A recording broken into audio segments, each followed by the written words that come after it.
Thanks very much for coming along. Today, I've invited Yves Schwarzbart in from the IAB. As you may know, we're a member of the IAB, the Internet Advertising Bureau, and I've asked him to come in and talk about the GDPR, the General Data Protection Regulation, which I always forget what it stands for. And he's going to hopefully give you a bit of background as to how it potentially will impact our business over the coming years. So I'll hand over to Yves. Thanks, Kevin. Hi, I feel a bit like David Brent. Hi, I'm Yves. I head up the Regulatory Affairs Department at the IAB. Maybe by a quick show of hands, who actually knows who the IAB are? Brilliant. Who is here to have beer rather than to listen to data protection? Okay, fair enough. I think, Kevin has asked me to talk for like the next 30 minutes or so. Feel free to ask questions at any point during the presentation. I hope I can make this as exciting as possible. I understand that when you look at it on paper, data protection is not necessarily the most exciting issue. But what Kevin has asked me to do, which I've done in the past, is to I guess that's a bit of background on me as well, is what I've done really, or what I do a lot, is basically lobbying in the sense that I talk to policymakers, particularly at European level, about all these issues that our industry faces from a regulatory and legal point of view. And one of the main things, as you can imagine, is to do around data protection and privacy. And that's what I'm going to talk to you about today. The way I want to do it is basically by trying to answer sort of three questions. The first question is, why do we have new data protection rules? Some of you may not even know that there are existing data protection rules that are currently being updated or have already been updated, and that's mainly what I'm going to talk to you about. So that's going to be the first question. The second question is, what do the rules actually say, and how do they affect a business like Affiliate Window and Xanox more broadly? And thirdly, what shall we do as a business? What shall we do next? I'll also try and talk a little bit about the sort of conversations I had at European level ever since this process started. So just to give you a quick idea, these new data protection rules the discussions on these started back in 2012. So it's been a process of over 4 years. They've only just been informally sort of agreed at the end of last year, which meant that I've basically, me and my team and others in the industry who sort of work on the lobbying side, have been going out to Brussels and talking to policymakers and also at UK level for about 4 years, right? So there's been a few things that I've picked up over those 4 years, and I'm trying to sort of add a little bit of color to the rather sort of mundane questions around what the rules say by telling you a little bit about this sort of lobbying journey, as it were. So just a bit of background in terms of why do we actually need new data protection rules. One of the biggest reasons is that the current rules that we operate under in the UK are based on a European piece of legislation which was agreed in 1995. So I asked, I did a similar talk internally at the IAB the other day, and someone said, oh my God, that was a year before I was born. And I was like, oh, for fuck's sake. Anyone born in 95 in this room? Or just 94? 3? Oh God. So basically, those rules were decided just roughly when you were born. So obviously, when you look at it from the sort of point of view in terms of data, obviously being very closely associated with the use of the internet, then you see why there is a need to update the new rules, right? So I've just picked out some stats from 3 different countries, the UK, Germany, and France being the biggest European markets in terms of how much the internet is used in those countries. From 95 to 2014, that was the last sort of year that I could get data for. And you can see, obviously, I mean, it's just an obvious point I'm trying to make, but it's one that's really important when you think about old rules and the need for new rules. And also, these old rules, really what they were sort of, this is getting a bit technical now. So basically in Europe, there's 2 ways of making law. You can make law by a so-called directive and a regulation. Bear with me. So a directive basically allows each EU member state, including the UK or Germany and France, to take a European piece of legislation and slightly change it so it fits their national framework. And the result of that was, and that was exactly what we had in 95, was that we have slightly different data protection rules all over the continent. And you may experience that in your day-to-day life. It's probably a bit more difficult to do something around privacy and data protection in Germany than it is in the UK. Has anyone experienced that? Yeah, that's because there's a directive that allows different member states to apply the rules slightly differently. what the new rules are trying to achieve is to harmonize everything, which means, and in sort of legal terms, in European language, as it were, or EU language, that is called a regulation, which is why we talk about the General Data Protection Regulation. The idea is that member states have no influence whatsoever in terms of how they're going to be applied in those markets. They're the same all across the continent. Does that make sense? Great. So there's a real need to harmonize because as a result of the 95 piece of legislation, there was a real patchwork of different laws, and that wasn't really helpful.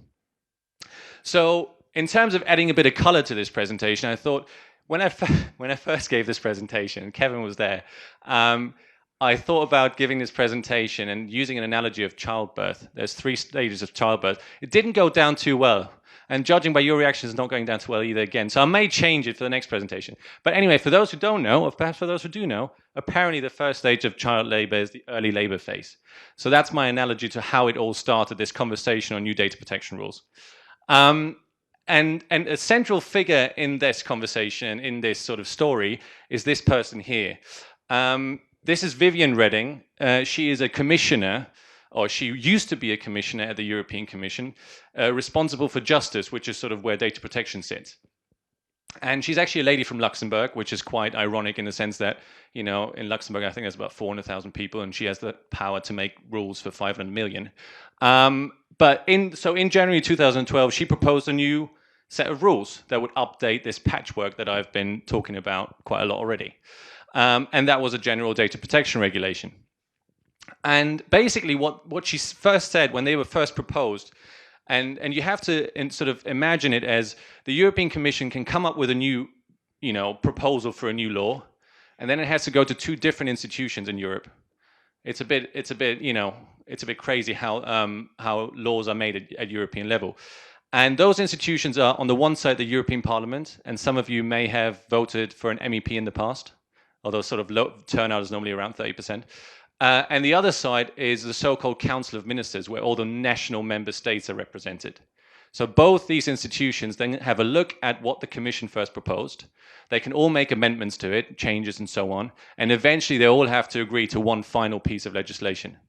It's a huge process which actually allows lobbyists, sort of such as myself, to talk to a lot of people because a lot of people are part of this decision-making process. So when the Commission first proposed these new rules, there was a real outcry from the industry because it basically said, well, think about sort of any piece of information you can collect online, basically anything, that should be called personal data now. And that's quite a change from what it used to be or what the 95 rules say. And not only that, the moment you process that personal data, according to the Commission back in 2012, you can only do that if you obtain explicit consent, which means a pure opt-in, right? And as you can imagine, for someone like the IAB as an industry body for digital advertising, we were like, that's probably not a great idea. So that was the first real big proposal. The second one was, it was also very explicitly talking about profiling. And it was sort of saying, we don't really like the idea of profiling, you putting sort of users into different segments and audience segments and sort of targeting them differently. We think as a European Union that's really intrusive. And that should only be allowed under really strict conditions, such as when someone has given an opt-in. And again, we didn't quite like this idea. And finally, there was also something about, you may have heard about this, the right to be forgotten. Does that ring any bells? Yeah. That was also back in the proposal in 2012. The idea being that you as a user could go to anyone who has any piece of data on you, even if it's just a cookie ID, basically, and ask them to delete it. And we argued, well, it sounds good in practice, in theory, but in practice, if you went to a company who literally only processes cookie IDs and you ask for your data to be deleted, they would probably say, who are you? I have no idea. All I have is like this long string of code. I have no idea who you are. You have to give me more personal data for me to identify you, which is sort of counterproductive and sort of runs against the whole idea of data protection rules. So, by the way, if anyone, we can turn this into a quiz. I have no idea what she got that award for and what that award is, but I thought it was a great picture and I wanted to put it in the presentation. So if anyone can find out, please feel free to email me afterwards because she looks very pleased. But basically her argument was that all these new proposals that she come up with, opt-in, sort of profiling, etc., would actually amount to something really positive, which would be that it would save businesses around Europe, all these new harmonized rules, great idea, 2.3 billion euros. And we were like, probably not. I mean, we can't really see it. But that was the argument from the European Commission. 2.3 billion would be saved by European businesses because of all the harmonization measures. And it was very much sort of, this idea was rooted in the fact that the European Commission feels to this day that people generally online don't really trust companies in particular with the way they treat their data, right? It's something that we come across as an industry all the time. So this particular piece of research, which actually very much informed these proposals from the European Union, was about, one basic question it asked was, are you concerned about how companies use your personal data? And to my surprise, only 72% said yes. When you ask a basic question like that, I would assume almost 100%. But that was used as a justification for these new proposals. So that was very much the environment that we faced in 2012 at the start of this process, which was like, we're very concerned about personal data, and we think by giving you these new sort of safeguards, we will free up this whole trust issue and actually make everyone believe in the way companies use personal data, and that will increase trade. Great. And that was sort of the reaction on both sides of the story. You had some people loving this idea, absolutely loving it. Privacy advocates thought that was great. It was exactly what Europe needed. I mean, I'm sort of simplifying here. They also had a few issues that they had problems with, but generally they said this is a really good proposal by the European Union. And then we were on the other side. We were like, hate is perhaps a strong word, but we were concerned, and we had a few things that we thought could be improved, to put it diplomatically. And I alluded to some of them around consent, etc. So moving on to the sort of active labor phase, which again is apparently the second or third, the three phases of child labor. I mentioned that the proposal is now being handed over to two institutions, the European Parliament and the Council of Ministers, where all the member states are represented. The person who got it for the European Parliament is this guy. He's a German Green MEP. He's called Jan Philipp Albrecht, and I think at the point when he got this gig, he was, I believe, 29. So that was 4 years ago. So he's around 33, 34 now. And so he was he turned into the European Parliament spokesperson on data protection and privacy. And to this day, very much is that person. And he's actually turned it into a great career. And on the other hand, you had all these different member states in the Council of Ministers, and those were sort of the two institutions we tried to talk to as much as we could in terms of explaining our concerns and perhaps influencing them to the extent where they would take our considerations into account when they were asking for changes to the original proposal. But then something happened sort of once, I guess the way it was sort of displayed, particularly in the media, the way lobbying then sort of, played out at European level was relatively counterproductive to our sort of cause. And that was sort of, you would see headlines like this in the FT where it would talk about, everything putting into sort of the whole industry just basically portraying it as US-led, which is not necessarily a fair reflection of things. And then you would see headlines like this. So Europe declares war on Silicon Valley. You would see that the UK would be on the side of the US, according to The Guardian, in terms of lobbying for perhaps less strict data protection rules. And then you would see also sort of accusations at certain MEPs in terms of the changes they've asked for were a direct sort of carbon copy of what some lobbyists in Silicon Valley have, proposed. So it was quite a bizarre environment, because all of a sudden I felt the need, whenever I went into an office of an MEP to talk about this, to apologize. That was sort of the first thing. I'm not American, although obviously we represent also many American companies. But it was a very difficult conversation to start with, because you're almost immediately sort of on the back foot, and it's difficult to sort of get your point across when you have to defend yourself as a sort of first thing that you have to do in a conversation. And then obviously this guy appeared as well on the scene. And despite the fact that really what he sort of revealed and uncovered had very little to do with this data protection regulation, which very much sort of regulates the commercial use of data rather than sort of state surveillance purposes, this clouded the whole debate.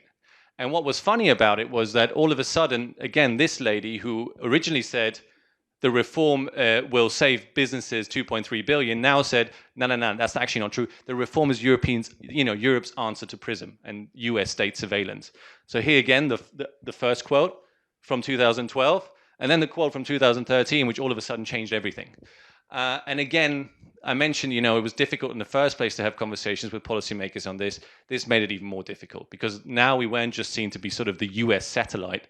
Now we were seen to be the US satellite of not just US companies, but also the NSA. And that was really tough because, well, it wasn't really a fair reflection of things, but it just made conversations incredibly, incredibly difficult. But what I found out that, and this is sort of, shouldn't be taken too seriously, but this Albrecht guy that you saw there, one of the most influential people in the whole process was his sort of personal advisor, who's called Ralph Bendrad, actually a really nice guy.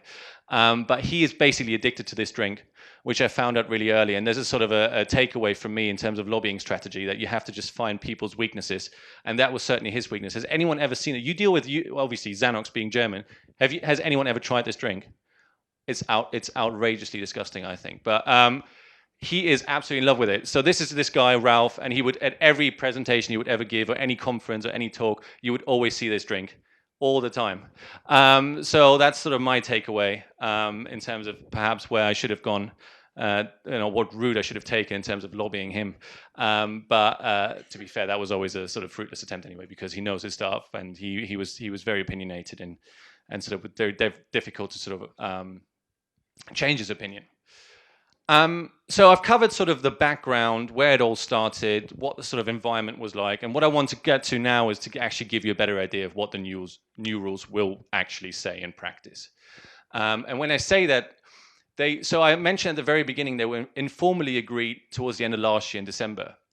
They have to sort of be formally agreed still, and that will probably happen sort of in June, July. And then there's 2 years before it applies to companies. So you will actually be under this new regime, data protection regime, as it were, sort of from mid-2018. But it will have some sort of, it could have some really sort of potential, there are some potential game changers in there, and I'm going to talk to you about these in a second. But I will also want to talk to you about sort of the differences between the original proposal and what perhaps through this process of not just, I mean, lobbying sounds like such a dirty word, but through this process of talking to policymakers and making our case, what has perhaps changed a little bit towards sort of a more realistic and pragmatic solution. So coming back to the actual sort of the rules really only kick in the moment you sort of process personal data. So it's really important to understand, what does that actually mean? What is personal data? You have to define that. And the rules try to define that by talking about it. This is a very long, I'm not going to read it out, but take your time to read it perhaps. But I'll just highlight some of the bits that I think are really important for our industry. So here it says, this is a straight sort of, well, slightly altered to make it a bit shorter from the actual new rules, the new regulation. This is a definition of personal data. And it very much talks about being able to directly or indirectly identify someone. And it doesn't just stop at being able to say who's, be able to tell who, what someone's name is or their address or whatever. It also talks about location data, and more importantly, online identifier. Now, again, this could be all sorts of different things, but really what the European Union is basically trying to say here, that a cookie ID is personal data, right? And I mean, we're still sort of, I think there's probably still an argument to be made that that's not always the case, but that certainly was the intention of policymakers, to make sure that that would be covered under this definition of personal data. And what that means is, so the moment you have to process personal data, you have to think of three things basically under the new rules. To start with, you have to think about, well, what do I have to do to legally be able to actually process this personal data in the first place? And then secondly, once I can actually collect and process that data, what sort of rights do I have to give individuals, and what are my obligations? And then finally, what happens if something goes wrong? So, who's on the line and how much does it cost me? Or should I think about not complying with it? Is that actually an option? Which I would never, ever advocate. But so just going through these three individually. The first one is, so what do I have to do to be able to legally process data? Well, you either have to get consent. Sorry, I think this is actually the wrong slide, but that's fine. Consent, which basically has now changed from just explicit for all types of personal data, and perhaps also as a result of our discussions with some of these policymakers, to slightly two different things. It talks about unambiguous consent on the one hand, and explicit consent on the other. That's really confusing, isn't it? I mean, what's the difference? So there's still many open questions, which is actually creating a lot of work for us. But unambiguous consent, basically, you have to get that when you process someone's personal data, it has to be freely given, specific, informed, either by a statement or a clear affirmative action. Silence or inactivity is invalid. It has to be separate from T's and C's. Wow, that's actually, that's already quite tough to achieve all these things. So what about explicit? Well, explicit kicks in the moment you process so-called sensitive personal data. So that might be data related to race, data related to health, or data related to something like trade union membership, which is quite very European, actually, to even talk about that in terms of sort of sensitive personal data. But for those, you definitely need an opt-in, right? That's the idea. So the idea is if you go to your GP and they basically ask you to go through a treatment, there has to be an opt-in mechanism, which makes a lot of sense. I mean, if it comes down to sort of very sensitive personal data, that's really what should be the case. It also talks about it for profiling activities, and then sort of if you want to transfer data outside of the European Union, but don't worry about these too much. But when it comes to unambiguous consent, so what does it mean in practice? Can we still operate under what we've seen recently with a cookie law coming in, these banners? Can we still use that? Potentially, hopefully. But those are the questions we're trying to figure out right now in our conversations with regulators. What's also important to understand is that you have to perhaps think about, what about sort of the data that I want to process, the children's data, and at what point do I need sort of their parental consent? This is where it gets really complicated, because the rules actually, I mean, I mentioned at the beginning, it's all harmonized, the rules are the same everywhere, but in some cases they aren't. So when it comes to getting parental consent, actually member states do get a bit of wiggle room. So the rules say you have to get it until a person is 16 years old, but you can lower it to 13. So we already know, well, we don't know, but we suspect that the UK will actually go down to 13, which is perhaps good news for many businesses, and that's in line with what you see in the States, people signing up to Facebook, etc. But that's really important. And also you have to be able to prove that you've been given the consent. Sorry, forget that. That's basically what I've just said.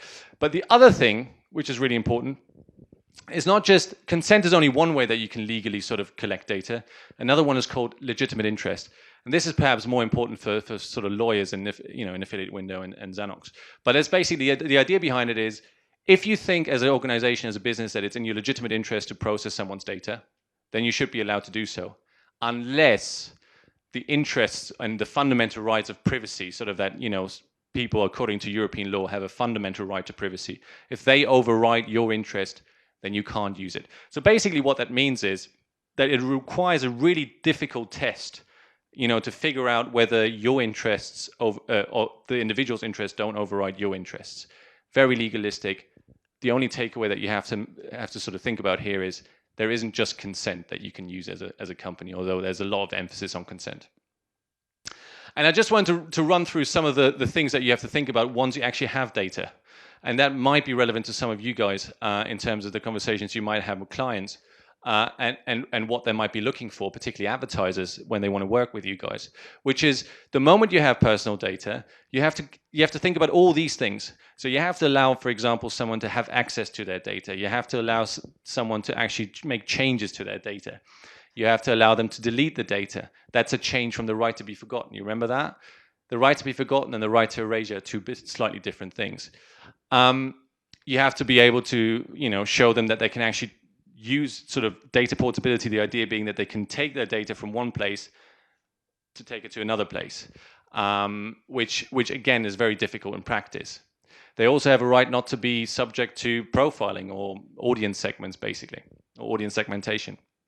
And finally, they have a right not to be subject to any sort of data processing. So there's always an unconditional right that they can say, no, I'm sorry, we don't want you, or I don't want you to use my data.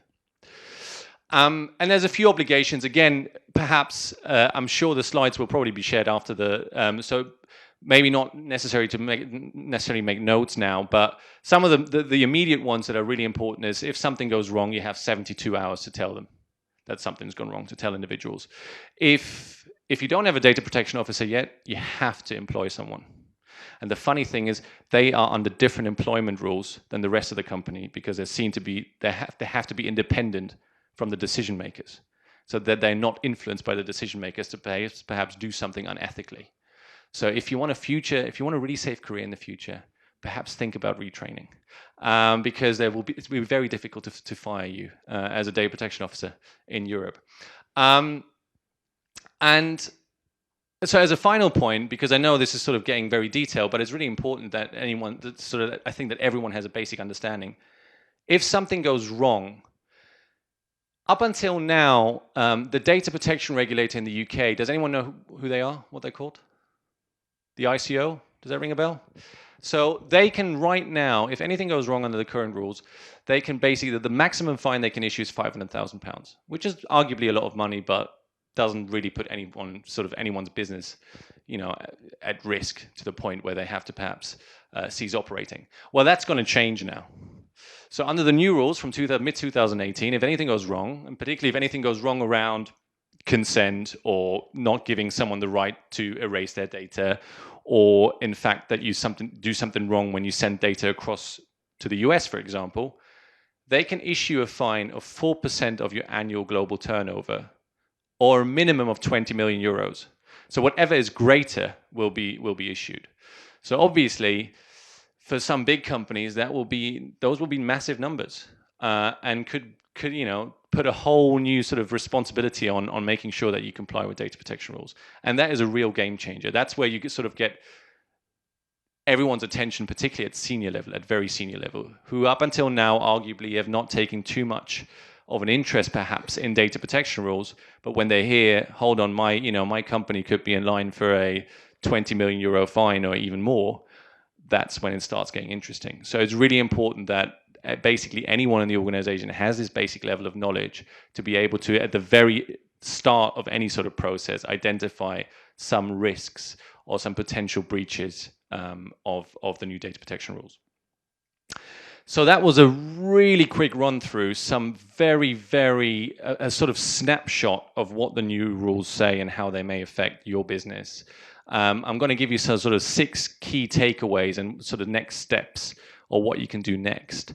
I should say the emphasis is on snapshot, because the whole piece of legislation is actually 200 pages long. And this is, I try to sort of, cut it down to sort of perhaps 4 slides. But in terms of what you guys can do next, or anyone who's actually interested in this area or who works in the industry, I thought of 6 things.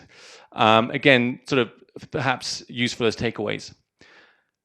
You've already started on the first one, which is sort of familiarizing yourself with the new rules, which I think is a really important thing to do. And actually sort of perhaps promoting the IAB a bit further, we also have very useful FAQs on our website, which cut them all down to 2 pages, which are available for download to anyone.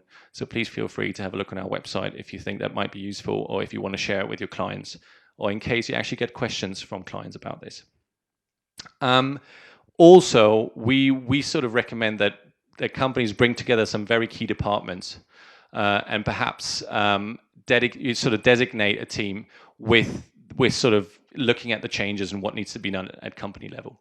And then also making sure that they have sort of enough resources required to actually do that job properly, because arguably there might be some really sort of significant changes that any company has to make. But considering the fines again, it's really important that you guys get it right.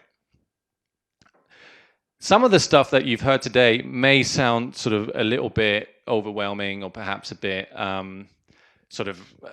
in the sense that this is something that we've never done before, which is actually not the case. So if a company already complies with the existing rules, then many of the changes that are coming in are not a revolution, but rather an evolution of existing rules. So if anyone who's already fully compliant with the current rules, they're at a really good place to start with, so that the changes that they have to make are perhaps not as significant or not as painful as someone who starts from scratch.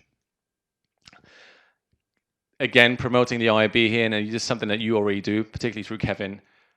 make sure that you sort of get involved with local IBs and listen and perhaps have a look at what they publish on websites. I'm not just talking about IB UK. There's many good other IBs out there, including IB US, IB France, IB Spain, etc., and IB Germany, in fact, that also have sort of fact sheets and sort of organize different events on this, which might be of interest to you. And finally, this sounds rather boring, but make sure that you follow the ICO in the UK, because they will also produce guidance which will be really important in terms of interpreting some of those questions that are still very much in the open, such as what does unambiguous consent mean? And the ICO may actually put forward answers that will help businesses identify where they have to make changes when it comes to that. So that's it. That's me. Thanks for listening. I hope it wasn't too painful. I hope that actually you learned a little bit about what the new rules might mean to you, and that sort of the background that I gave in terms of, sort of some of my experience in my discussions with European policymakers was perhaps quite interesting and something that you haven't heard before. If you have any questions, please feel free to ask now. I know it's 5:30 and there's lots of beer out there, so there's probably not that much of an incentive to ask questions, but please feel free to ask any if you do have any. Any questions? Yes.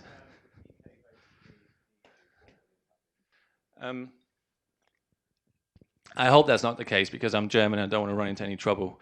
But the impact will actually not change anything, really. Because what data protection rules say is that if you're not a member of the European Union, then any country that you want to send data to, the European Commission needs to assess whether there's an adequate level of protection in those countries that are not members of the European Union. So, for example, they've assessed Canada and they think there's an adequate level of protection. So if the UK were to leave the European Union, eventually it would still have an incentive to be an adequate level, a country that has an adequate level of protection, because you would still want to trade. So they would still have to make all those changes, really, to be able to be given that sort of seal of approval from the European Commission. So it wouldn't really change anything. Anything else? All right, well, thanks again for listening. If you ever have any questions about data protection or privacy, feel free to drop me a line, or Kevin, in fact, and then he'll potentially forward it to me. Thanks again.